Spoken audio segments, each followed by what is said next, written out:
right, good morning, everyone. We're here bright and early. We're here. First of all, we're here. Yay! It's been 2 years.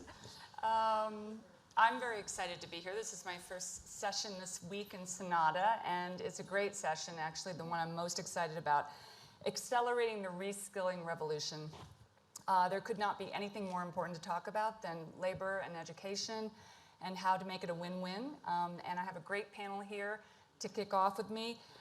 We're basically going to be looking at the way in which the labor markets have evolved post-pandemic, the technological shifts, the green transition, all of the challenges that are added to the challenges that we were already talking about 2 years ago in sessions like this. And the result being that there are about 1 billion people in the world that are going to need reskilling, training, and lifelong learning by 2030. So we're going to take about 45 minutes or so to talk about what's been done so far, what needs to be done. I'm your moderator. I'm Rana Foroohar from the Financial Times and CNN. And let me just briefly introduce our panel, and then we're going to have some opening remarks from Sadia Zahadi, who's the managing director of WEF. So directly here to my right is, to my left is Bob Moritz, who's the global chairman of PwC USA, International Business Council. Welcome. And to his left is Salil Parkesh, the chief executive officer and managing director of Infosys. Welcome. And we have Mariam Jameh, am I pronouncing it correctly? The founder and chief executive officer of I Am the Code from the UK.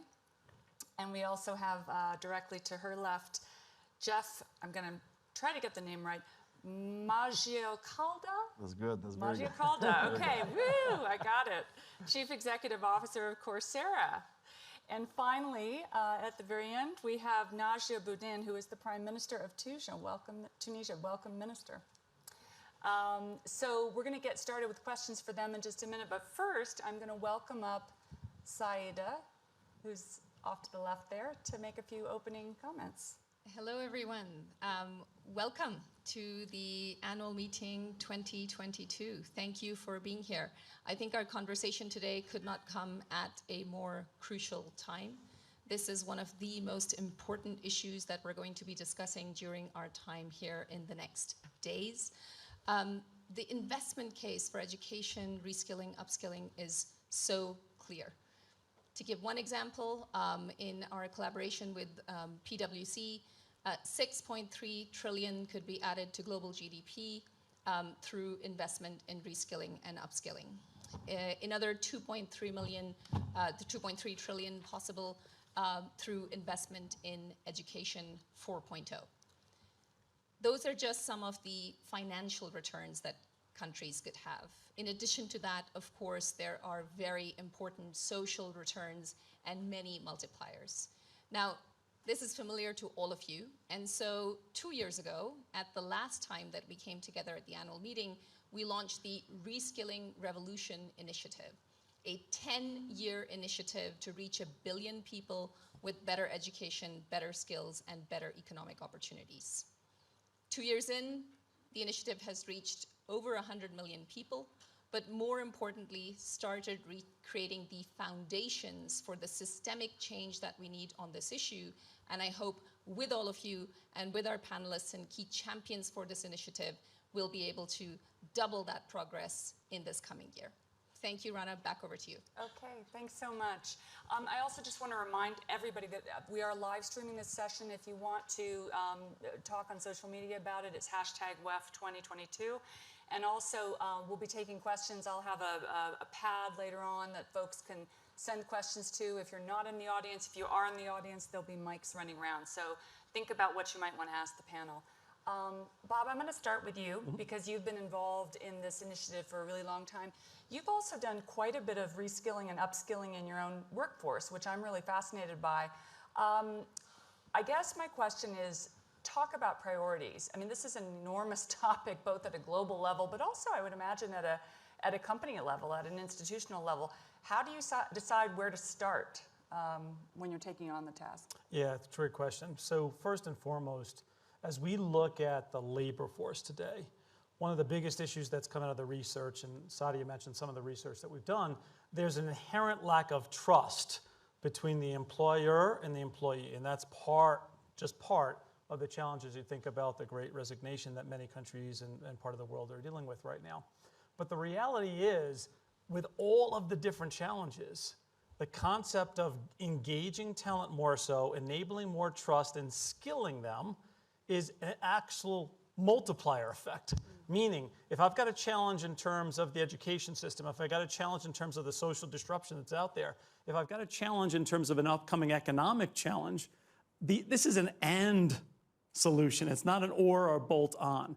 So everything that we've done in terms of rebranding ourselves, everything that we've done in terms of the skills and the relevancy, all comes back to how do we get our people better enabled to make them a better asset.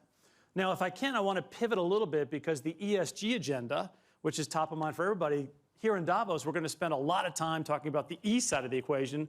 This is an area where we got to focus more so on the S side of the equation, and it comes back to that employee relationship. And it goes to every angle of the supply chain of talent, going from youth all the way up. And as you think about what is needed there, there's three things that we found in our research. Number one, work has to fundamentally be redesigned. And by that redesign, it's not only the work you're doing, but actually how the work gets done. And if you engage your people in that redesign, you'll have more trust, more connective, more engagement. The second thing, actually, upskilling, where the skilling exercise actually enables them and gives them more confidence. Our research also has shown that our people that are more likely to leave are the ones lacking the skills. Those that have the skills are willing to actually lean in. They're willing to ask for that promotion. They're willing to engage more, willing to deliver more. So it's a win-win for everybody. And the last point I would say, with everything going in the world, you've got to create an environment to have safe conversations. The reality is there's so much happening, and people are taking those social issues into the workplace. And if leadership is not creating an environment for them to actually talk about this stuff, that's another disruption that causes people to actually be frustrated with their job, their work environment, and ultimately move on to something else and hope that it'll be better somewhere else as well. That's a big point. I mean, I almost feel like that's a whole nother area. You probably have a team on that, but we'll come back to that point, though. So, Leo, let me move on to you. You're in tech. We've seen nothing but digital work in the last 2 years with a variety of experiences, right? I mean, you know, I'm very happy about being enabled to work wherever I want to. Some people aren't. Some people don't have access. How do you see the landscape? What's gonna stay with us over the last 2 years? What's gonna change? Yeah, I think tech and digital have really transformed what we've been doing here in the past couple of years. What we see is the skilling approach. What you can do with your skills has changed completely. The duration of skills has reduced. What used to be 10, 15 years is now just 5 years. And tech really enables all of us to reskill at speed. And that's where we see a huge benefit. There's a second benefit where the accessibility is massive. And there we have digital platforms, Coursera being a phenomenal example of that, available in many places which were not previously available. And there, of course, you combine with content. If you have the right content, you can make a huge impact. And the third we see is there's not just digital skills that are critical, but there's also skills which have always been of value, communication or human connect. And there's ways to do both of these. So partial in-person, partial digital. This is becoming the new landscape. And we are seeing tremendous velocity, as Bob was mentioning, in how individuals want to learn. If they learn faster, they can see bigger impact for themselves in what they're doing. It's in digital jobs, but it's in all walks of life. And that's really the impact we see. We see this continuing for some time. Okay, I'm going to ask you to tease out some of the best practices of blending human and digital in just a minute. But Mariam, let me move on to you. You're teaching girls all over the world how to code. You started in the UK, but you're in how many countries now? 70. 70, okay. They're all using the same platform, yeah? Tell us a little bit about how that works and how you got started with this mission. Absolutely. I mean, first of all, I'm extremely honored to be in this room. Again, it shows that we are making progress across the world, because I think for me to sit here today, thanks to the Sadia Zahidi and her team, is because we are talking inclusion. It means that I can represent the voice of the marginalized communities all across the world. So I'm extremely honored.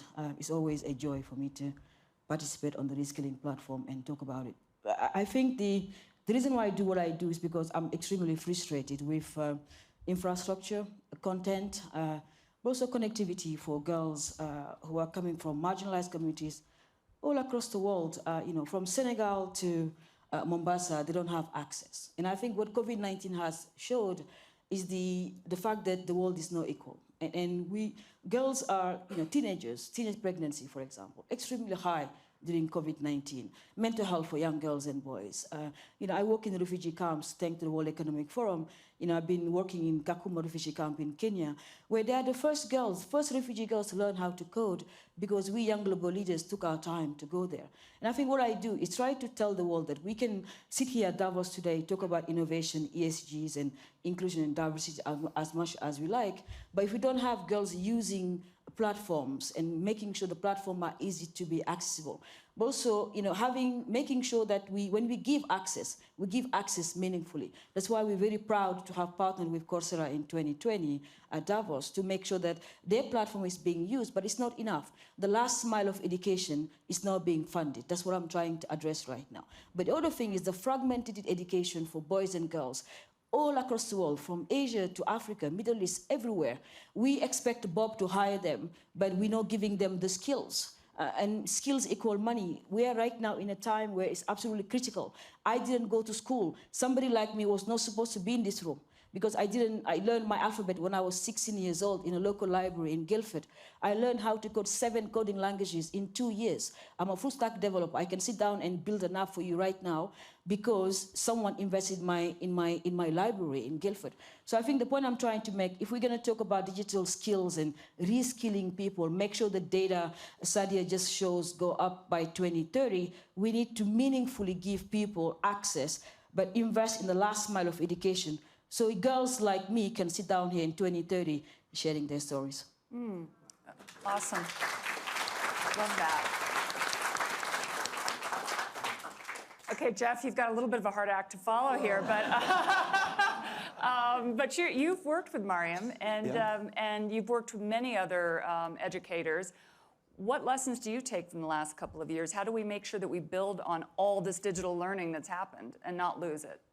There's a lot of consternation out there. There clearly, Klaus actually last night at the dinner said, the world has never faced this array of challenges all at the same time. I mean, from pandemics to wars to food crises and growing inequality.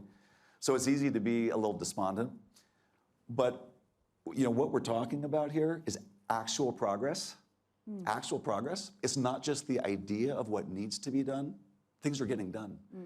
And I think the way that this has been unlocked, I mean, the World Economic Forum talks about 5 drivers of social mobility: technology, education, healthcare, jobs, and institutions.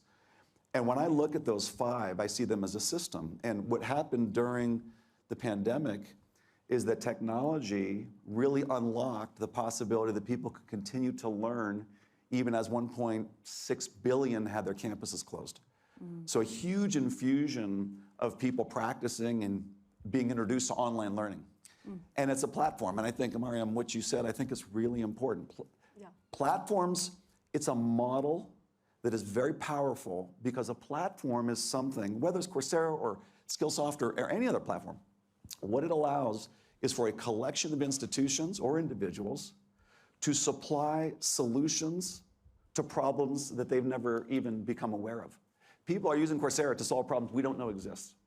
And that's the greatest thing about it, is the ability to have many institutions supply important content with partner with institutions, because it is a last mile piece as well. It's the content plus the institutional support that allows people to have access to learning and to create value and solve problems that the world needs solved.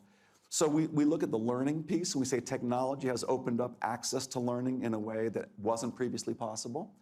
And with remote and hybrid work, which I think is a second major permanent shift from the pandemic, it's not every job and it's not immediate, but many, many jobs, including the highest paid, most flexible jobs, which often can be done remotely, are going to be the ones that create new opportunities for people because of remote work. So if technology has allowed anyone, anywhere, greater chance of being able to learn, we say skills pay the bills. You said skills earn money. I mean, if people have access to learn the skills, and then if those skills can be translated into economic opportunity, because jobs become more available to people in regions where there have not historically been job opportunities, we have the possibility, through institutional collaboration, to both skill and create economic opportunity for populations who never had access to either one of those. And it's happening. So I'm very optimistic. I mean, there's a lot of tough things out there, but we are actually seeing real progress being made.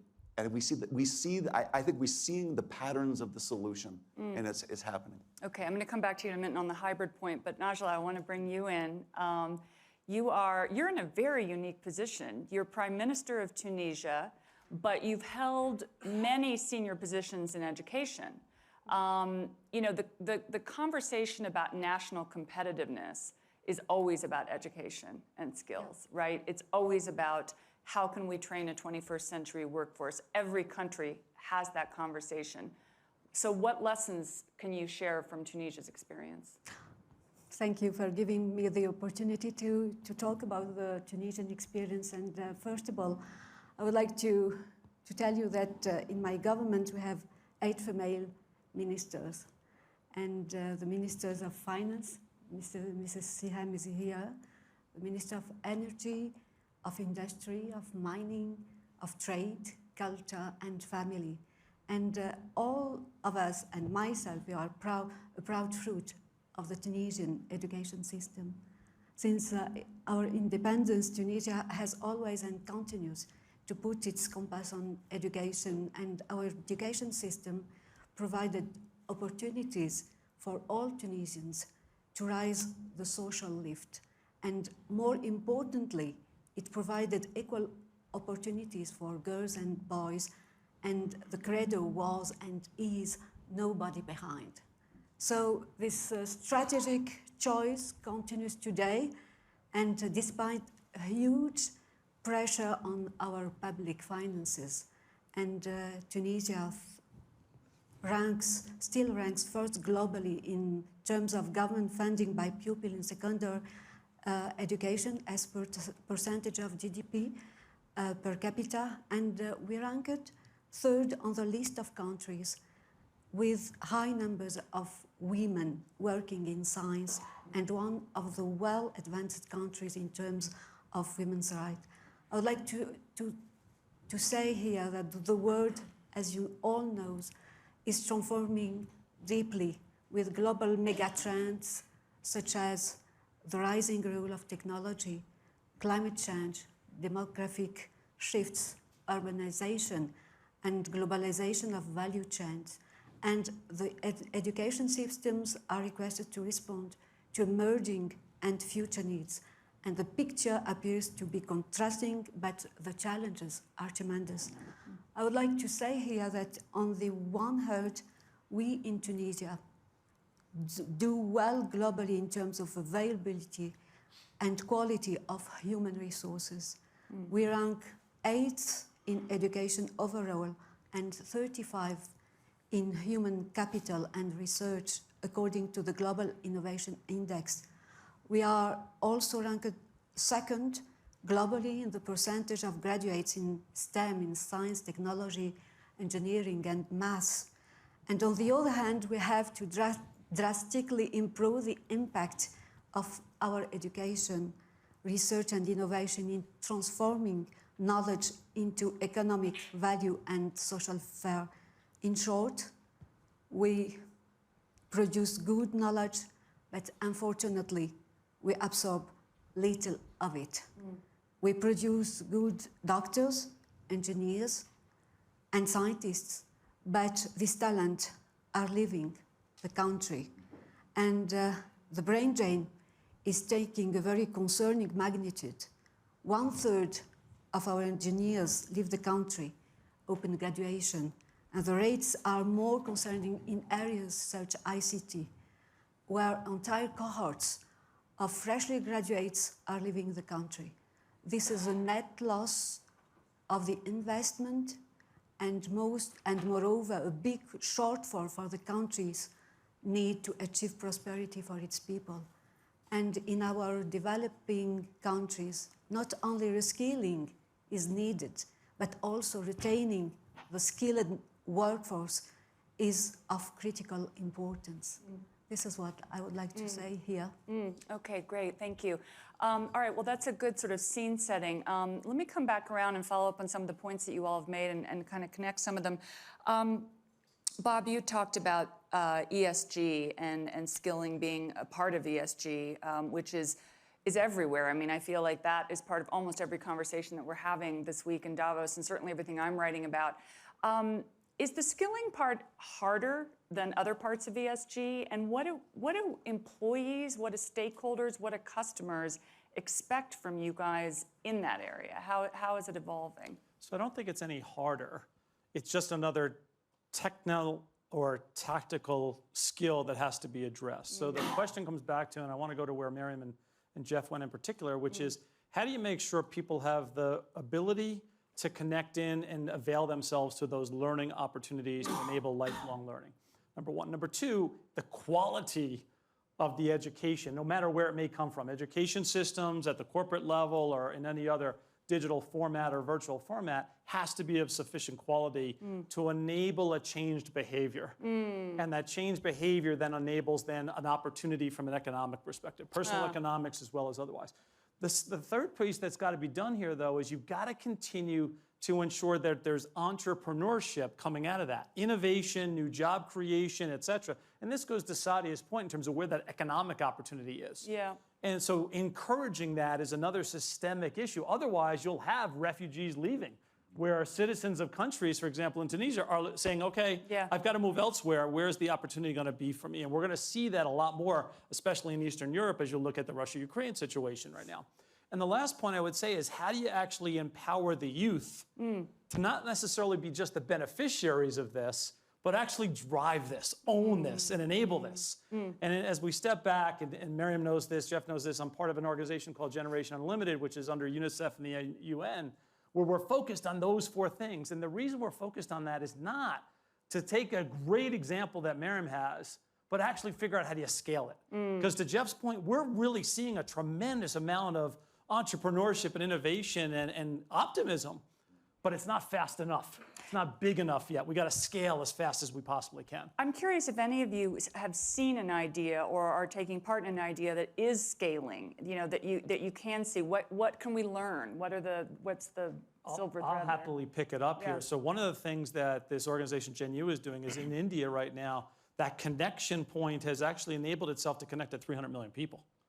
So now we're talking real numbers in terms of how do you actually get those that are underprivileged, et cetera, that are not equipped. You got to connect them and then incent them to lean into that opportunity and make it easy and available to them to actually take advantage of that and what's going on. And the lesson learned becomes this. It becomes a public-private youth partnership to get everybody aligned to actually get people equipped to avail themselves to it, leveraging it, and benefiting from it. And it's the output that comes from that, not the connectivity, but the output. Miriam, you're nodding. Yeah, I think this week you will hear quite a lot about the shared humanity. You hear that everywhere in rooms. And I think it takes some time, kindness, compassion, and empathy to really think about these people. You have to go to Kakuma refugee camp to realize the camp has been there for 32 years. 258,000 people, will be useless to the United Kingdom, to Germany, to all these countries because they don't have the skills. And the time is so critical for us to change our mindset in the way we give people, but don't give them because we feel sorry for them, because we are giving them because coding, for example, make economic sense. Right now, Google is, for example, hiring people in London. They're paying them $100,000 a year, a 25 years old young man. What I'm trying to do here, I'm building the world's largest pipeline of coders in the world. In 2030, you'll come back to me and say, Lady Mariam, I would like to have 100 Java coders. I will give them to you. But if you don't invest now, 2030, don't ask me for my Java coders because I will not give them to you. And so we need to really start thinking economics and how job creations create work. In Rwanda, they have a Rwanda Coding Academy. And you have young boys who are so smart and girls who are coding. I mean, they're really building the really amazing applications and solutions. But the world don't know about this. And for me to sit here to share these stories, they're real stories. But the refugees, we must include the refugees in everything we do. But they are smart people. They really don't know. They know how to do things. We need to give them the jobs, give them the opportunity, the content, the infrastructure, and the really thing that everyone is struggling right now is connectivity. Yeah. It's not everyone who's got Wi-Fi. Yeah. It's not everyone who can go and connect to the Wi-Fi. So we really need to look into our heart again and think about what can we do to take care of our people? Because as I said to my president, if you don't take care of people, they will take care of you. Jeff, how do you go about getting, across all your platforms, getting the services to people who don't have connectivity? I mean, where do you, who are you working with? Tell us the process. Yeah, a lot of it has to do with institutional collaboration. Just quickly on the speed and scale piece, we have seen extraordinary need arise quickly and pretty amazing scale. In 2020, when the pandemic broke out, UNESCO said in April that about 1.6 billion students had their campuses closed. We collaborated with 3,000 universities. In 7 months, 3,000 universities had 3 million students take 30 million courses in 7 months. So the lesson is work with institutions who have access to populations in need and supplement that with fundamental connectivity. On the question of, and by the way, just in terms of what has happened recently with the Ukrainian crisis, the Ministry of Education contacted us. They said, we have a number of displaced students now, and can we somehow provide continuity of learning? Within 30 days, we were live with 135 universities, and now 10,000 students have logged 30,000 courses in 30 days. So we really are seeing the patterns of incredible speed and scale.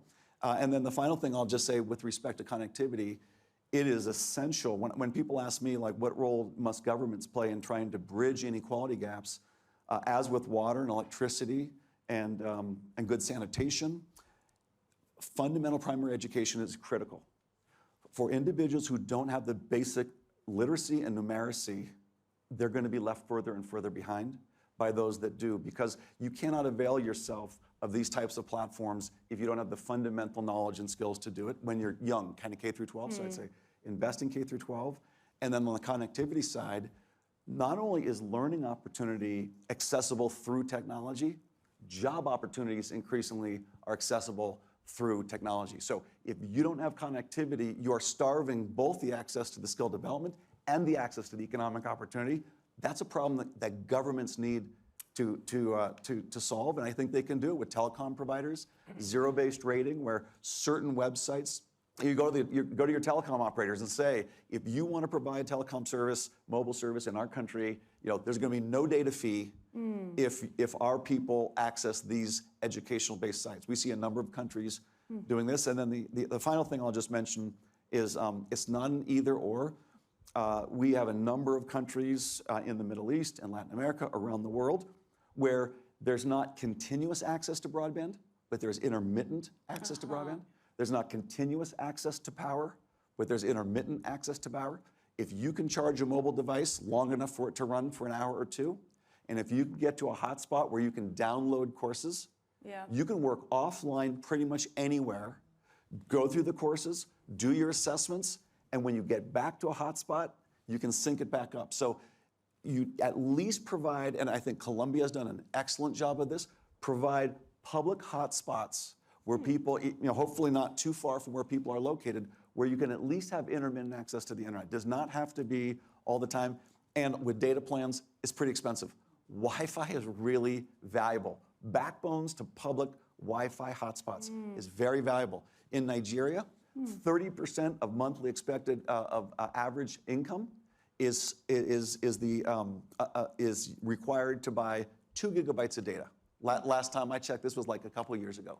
It can be very expensive to buy data with lower disposable income, and so I think it's really important to have these public Wi-Fi hotspots. Really interesting. I mean, everything that you all are saying is you're kind of getting at the edges of basically a fundamental reshaping of the educational system, but also it seems like much closer ties between education and business in some ways.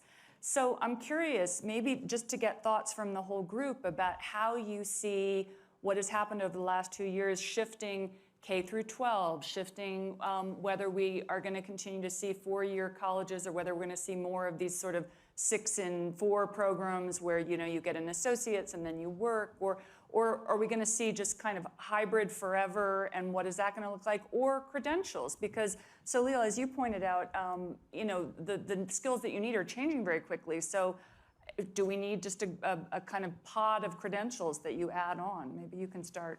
No, so the points you made are a vast array of changes that are going on.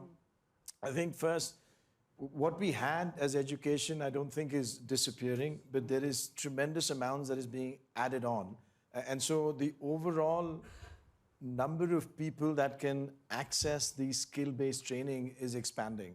What we are seeing is a lot of recruitment is focused more on skills than simply education. But it's not to say that education in the traditional sense is disappearing. We're enhancing it massively now. And here, everything that we've seen with online learning, we find of value in expanding what is available, but we also find tremendous need for traditional connected learning, because there is a value in that social interaction of learning that we see as well. And what people are now figuring out is what is the most efficient way, what is the most scalable way of doing both. So we had a bit of, with what we saw in the last 2 years, the pendulum shifting almost entirely to digital. Yeah. And now we're figuring out there's obviously things lacking if it's only digital. And there we see the future developing. So for us, when we see graduates joining our company, we can see with online learning that some of the team building skills have been missed out on a couple of years. So we're sort of overcompensating for that in the shorter term to make that happen. But having said that, the overall education that's available now between traditional skills, online, in person, is making sure that more and more people have access to it. And that's phenomenal. Najla, would you like to jump in on this question at all? Yeah, of course. Let me tell you that we in Tunisia, sorry for focusing on our experience in Tunisia. No, it's great. We have experienced online learning. We have won the Tunisian University, virtual university, and since 20 years. And we are developing many of spooks, MOOCs, for developing life skills, language skills, and we have linked it with the certification of skills. This is very important for our youth to have a job, yeah. And we have many of very nice pepits, especially in young universities, and they have developed MOOCs and spooks for improving language like French, in collaboration with your French universities, and many, for instance, about 600 engineer graduates in Chinese universities are attending the MOOCs and the spooks in a small university in Tunisia. And we are very proud of that. We have very nice pepits in Tunisia nowadays, according and in relation with online education. That's interesting. So it's education, online education is becoming an export for the course. country. We can generate resources with that, and we need generation of resources. And if you permit, I would like to tell you more about our priority and how we prioritize our education in Tunisia according all the financial difficulties that we are challenging nowadays. And our dilemma is following in times of economic difficulties. While the education is the top priorities, and while we spend a lot on education, The question is how to dedicate more resources to reforms that are not quick wins. How to keep investment in basic education and at the same time invest more in lifelong learning and reskilling.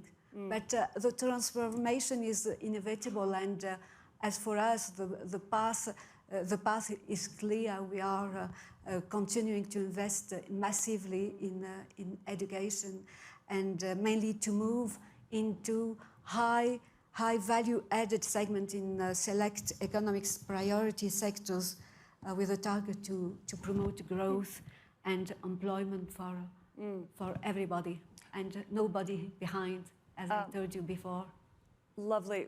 Bob, you had a point, I think, and then Miriam. I do. The entire education system is going through a number of different shifts to your question, and I want to point out 4 really quickly. Number 1, you've got the concept of lifelong learning being more accepted by society at large, and that goes to the governments as much as it goes to the corporates, so this public-private partnership is really important. Number 2, you have business that I think because of the demands from an ESG perspective are actually much more engaged on willingness to help with the connectivity, the quality, and the ultimate education. And so you see that benefit. And you've got a couple like Coursera with Jeff and what he described. Microsoft is another great example where they have something called Passport to Earnings, which connects the world in terms of what's happening with that connectivity or even without that connectivity. The third thing that's important is every institution now is looking at how do I help with skills enhancement? And yes, certification or accreditation against those skills. And that's going to be really important, but what's going to be needed is we got to have mobility of those credentials, move from place to place to place. Yeah. Because if Salil actually says, okay, I'm going to only hire people that have my credentials, and I'm going to only hire people that have my credentials, we'll never have the economic upside that's Sadia talked about earlier today. And last but not least is this concept of prioritization now with the education system and being top of mind. It's a crowded agenda. It's where you started. And unless we actually bake that into everything we're doing, we're going to miss the opportunity. Yeah. If you look at the amount of public and private partnership economic contributions that have gone into the education system, it's a minuscule in the last 2.5 years to what it needs to be. And obviously all of that went to COVID and pandemic and everything else. But actually there was some upside here. If a little bit more was provided in, we'd actually get that scalability and ultimately that connectivity that Sadia talked about when we first opened up the session. Mariam, do you want to make a comment? Absolutely. I'm just picking up what the Prime Minister said. You know, we need to think about certification as a dignity.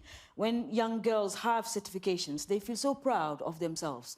And they really like, you know, you can see this on their faces. They're like, oh, I got this certificate, I've got this certificate. So I think, again, we need to always think about the 75 million young people who are in education but don't have jobs right now. And so we need to also change our mindset in saying, what can we do to give them access to Coursera? At I Am the Code, what we have done, we have a 12 weeks blended curriculum where because of the fragmented education these young people have been having for so many years, we made it structured so they can go through coding skills and they go to life skills and leadership skills. They learn really something very, very practical. And at the end of the 12 weeks, you know, they can start getting jobs, or you can really see this. I think what I'm calling on again, our shared humanity, but when we're designing solutions, when we are creating these platforms, we need to think about people at the end. The refugee girls I work with, over 7,000 right now in Kakuma, they are so proud of themselves because they can get certification. All of that need to be talked about this week. Then when we go back into our offices, design things that are simple, that can be used offline, online, and make sure that, you know, it's understandable, you know, it's dignified, and we can help people ultimately get jobs. Okay. We've got about 15 minutes left, so I think I'd like to open it up to the floor now for questions, and we already have a bunch. So if we can get some mics here and then over there. We've got one coming here. You. Hi, Ronnie Struwala, Upgrad, India. Great conversation, everyone. Just 2 questions. I think we've been talking a lot about the need, and Bob, you've outlined the scope exactly of how large and the impact can be. But do we all see the challenge that actually the actual consumer, the person who really needs to change their lives, haven't yet actually found the sense of urgency to do that?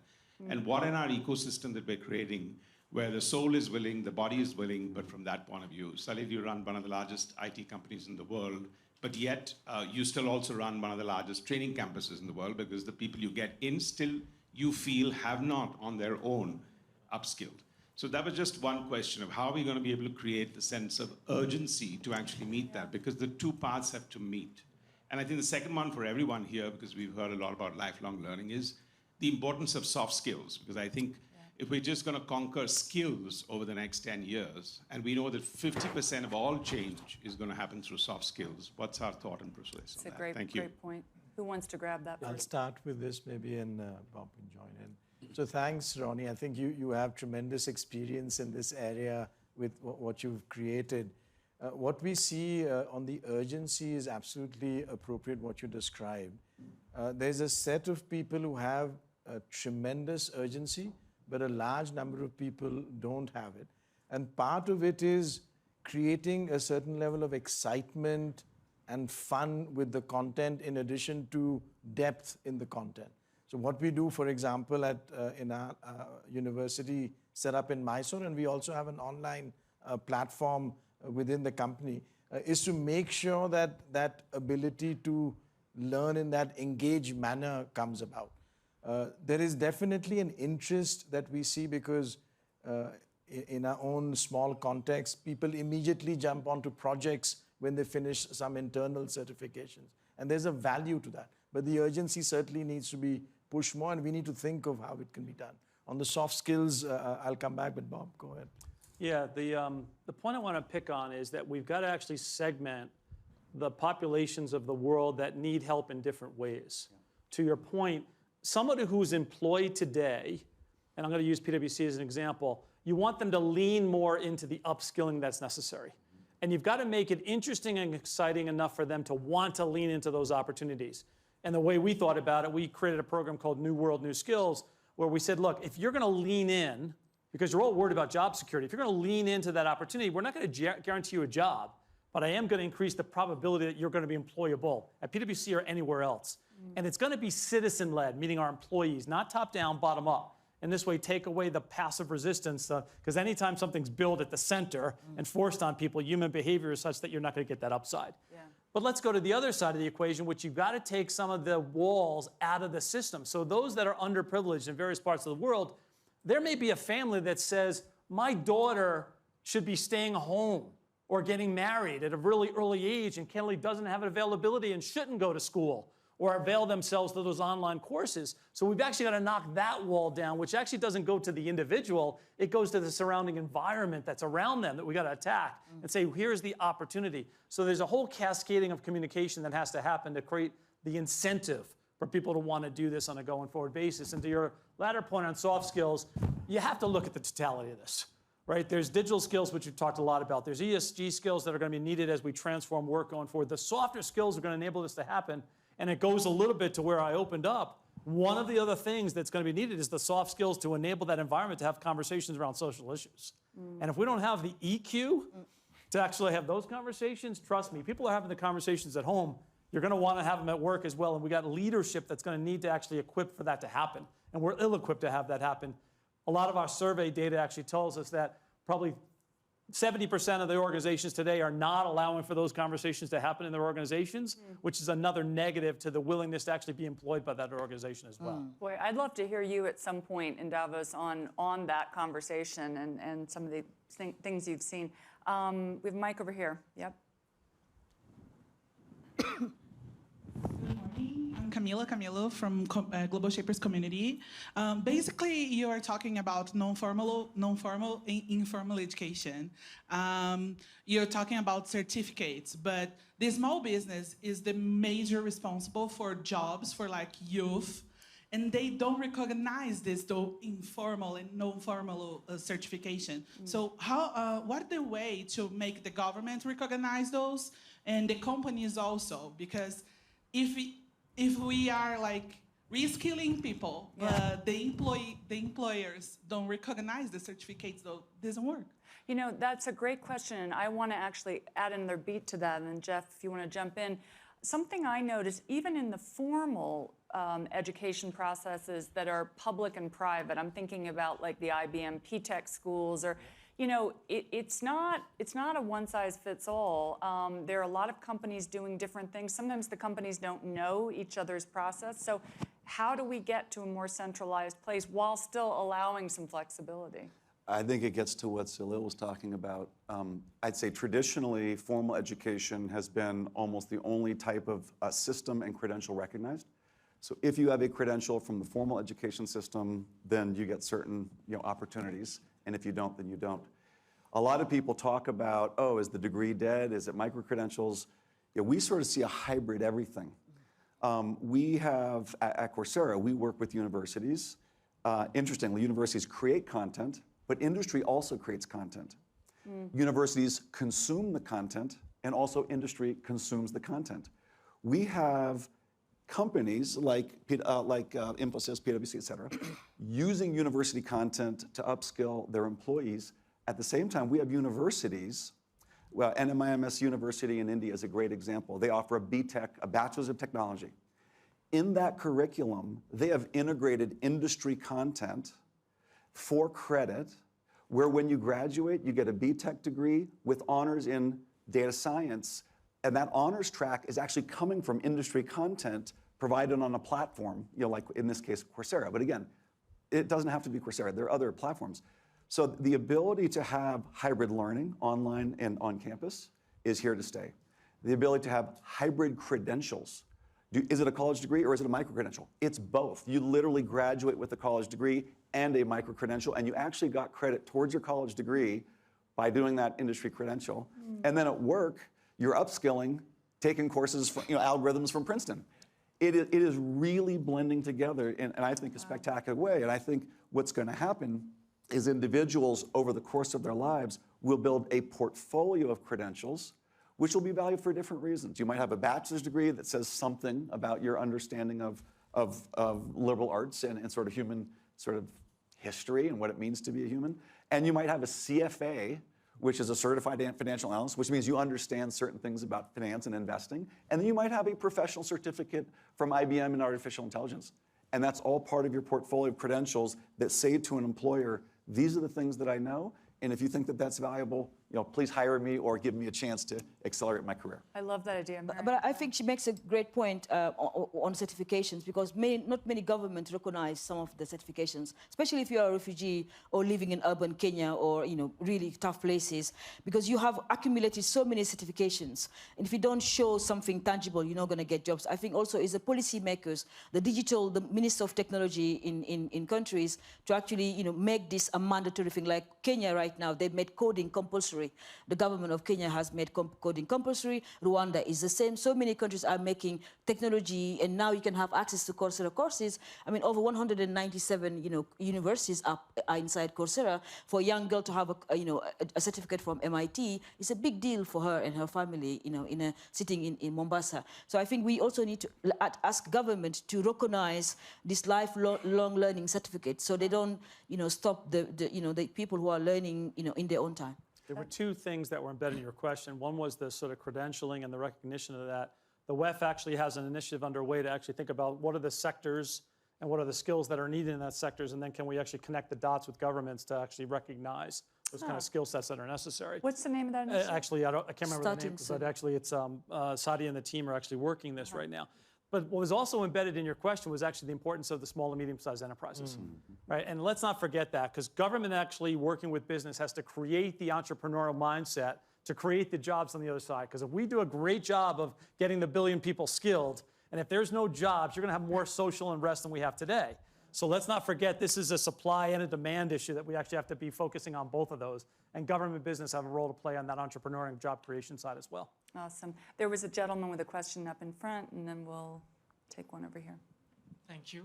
Excellent insights this morning. Thank you for that. My name is Dipankar Trihan. I also represent the Global Shapers community.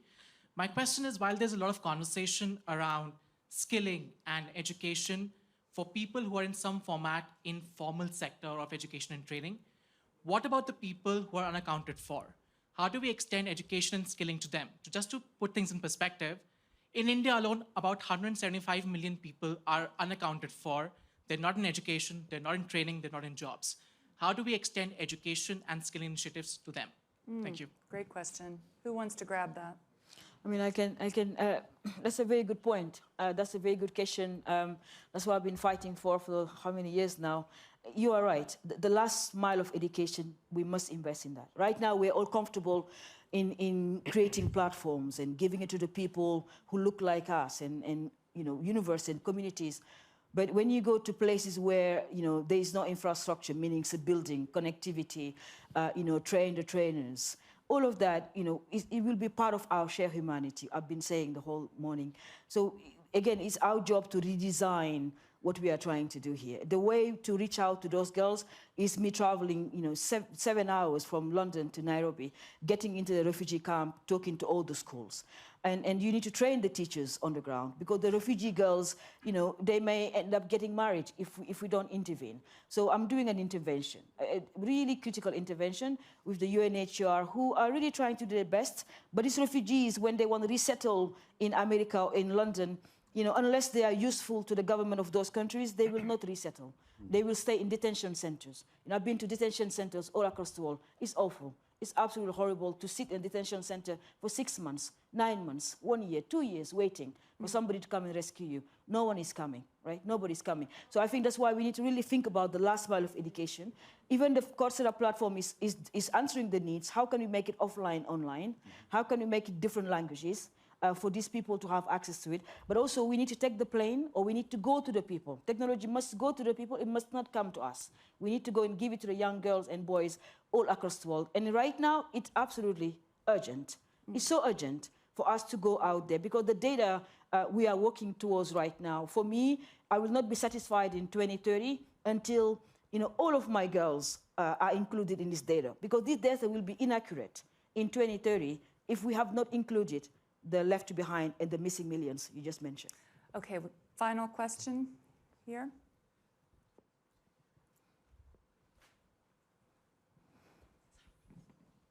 Hi, I'm a global shaper from Japan. My name is Atoka. I'm a founder of a liberal arts summer program in Japan. And so I'm wondering, so in this continuously changing and evolving society, I believe that what we learn today can already be considered outdated in a few years. And so in that case, how do you manage to provide education or education platforms that doesn't just educate the people to be equipped for the now, but to be equipped for the future? Salil, do you have, or Bob, or sorry, Jeff, go ahead. Maybe I'll start off, Jeff, you know, and I think critical point that you mentioned, we clearly see that what was learned in the past, which was with us for say 10, 15 years today, the duration is much shorter. So one of the things which I think are important to learn as students and as all through life is really the ability to learn. The thing that's critical is to realize that whatever you learn today is going to change. And that's not something which many students in school, at least when we were in school, was that evident. It was evident that we had to learn what was around us, but not to learn how to learn ongoing. And that's a little bit of a mindset change which needs to come into more school level thinking. Because then people are ready to do this. It's a bit of a shock because you suddenly realize when you're in the work environment that literally in 5-7 years you are not at the right skill level, and that's not something that people are used to. So it's almost critical to internalize that you really need to learn how to learn on an ongoing basis. Okay. And I totally agree with that. The other thing I would encourage you to think about is what you might think of as the half-life of certain knowledge and skills.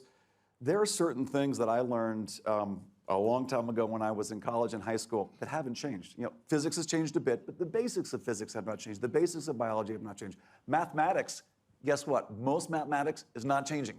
It's very important to know mathematics and statistics. So I would a lot of liberal arts, understanding what it means to be a human, it's changing a bit because our context is changing, but there are a lot of things that are very durable and they don't need to change all the time. And I think a lot of traditional systems that maybe aren't so agile should focus on those more durable, transferable skills and complement it with a higher velocity training platform for the tools that change fast, the techniques that change fast, a lot of the ways that people team and technology is changing fast. and complement those two things together. I really think that's also a hybrid kind of answer. There are things that are durable, and there are things that have a very high rate of obsolescence. Try to have different mechanisms to bring those to your students. I just want to add at the World Economic, at the reskilling platform, we have something called the taxonomy of education. I would recommend you go and have a look at that. It's a really comprehensive report we've done a couple of years ago, last year. It's really fantastic because you can see what's happening today, what's happening in the next couple of years. And we would love to, hear from you as a Shaper community, if you can help us shape this. Because, for me to sit here as a coder, I'm 47 years old, maybe in 2030, it'd be totally different. So please have a look at the taxonomy of the education we have at the reskilling platform. It's really fantastic.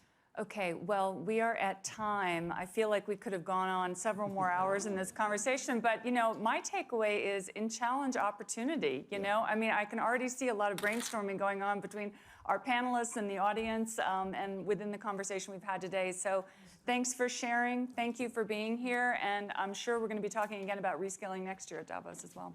Thank you.